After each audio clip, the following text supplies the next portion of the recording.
Hello friends, welcome back to my channel. বন্ধুরা, আজকে নিয়ে এসেছি অসাধারণ একটা মিষ্টির রেসিপি নিয়ে। আজকে দেখাবো মিষ্টিটা কিন্তু সেটা কিন্তু দেখতেও খুবই সুন্দর আর খেতে কিন্তু অসাধারণ। বন্ধুরা, তো রেসিপিটা শেষ পর্যন্ত দেখো, আশা করছি ভালো লাগবে। আর যদি ভালো লাগে তাহলে কিন্তু লাইক, কমেন্ট, শেয়ার আর সাবস্ক্রাইব করতে একদম ভুলবে না। বন্ধুরা, যে মিষ্টিটা দেখাবো সেটা কিন্তু দেখেই তোমাদের খুবই ভালো লেগে যাবে বন্ধুরা। আর রেসিপিটা এত সহজ, সেটা জানলে তো তোমরা ঝটপট বানিয়ে ফেলবে। তো চলো শুরু করি। দেখো, প্রথমেই কড়াই বসিয়ে দিয়েছি। কড়াইতে দিয়ে দিলাম দুধটা তোমরা তোমাদের পরিমাণ মতো নেবে, তোমাদের যতটা লাগবে বন্ধুরা।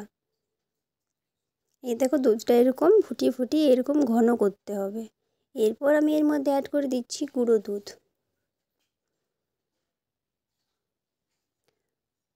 গুঁড়ো দুধটা আমি 2 চামচের মতো দিয়ে দিলাম, বড় চামচে। এরপর এটাকে একটু নাড়িয়ে নিলাম, ওটার সাথে মিশিয়ে নিলাম।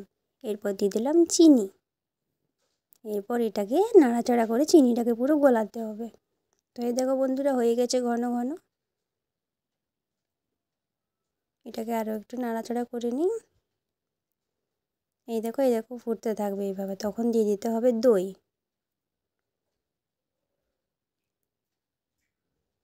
দইয়ের জায়গায় কিন্তু তোমরা পনিরও ইউজ করতে পারো।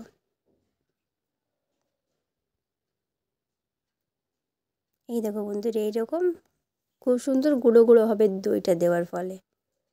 এটাকে আরেকটু শুকনো শুকনো করতে হবে। এই দেখো, ঠিক এইরকম হয়ে যাবে।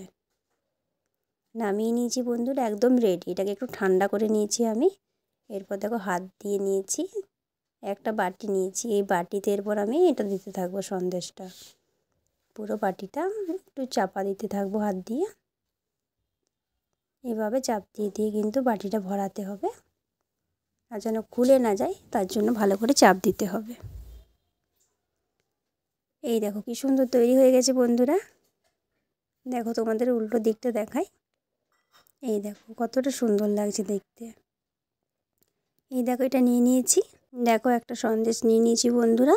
এরপর উপর থেকে আমি ড্রাই ফ্রুটস কেটে রেখেছিলাম, ওটা দিয়ে দেবো। এখানে আছে কিশমিশ, কাজু আর আমন্ড। তো দেখো, সবগুলো আমি এইভাবেই তৈরি করে নিয়েছি। তো বন্ধুরা দেখো, তৈরি হয়ে গেছে আমাদের আজকের রেসিপিটা। তো কেমন লাগলো বন্ধুরা রেসিপিটা, কমেন্টসের মাধ্যমে জানাতে কিন্তু ভুলবেন না।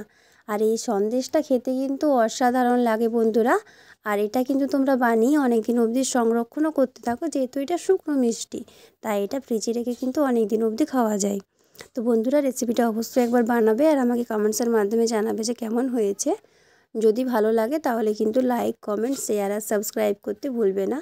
আর এইরকম নতুন নতুন রেসিপি পাওয়ার জন্য বন্ধুরা প্লিজ আমার চ্যানেলটা সাবস্ক্রাইব করে রাখো আর পাশের বেল আইকনটা প্রেস করে দাও বন্ধুরা। তো পাশে থাকো, সবাই ভালো থেকো।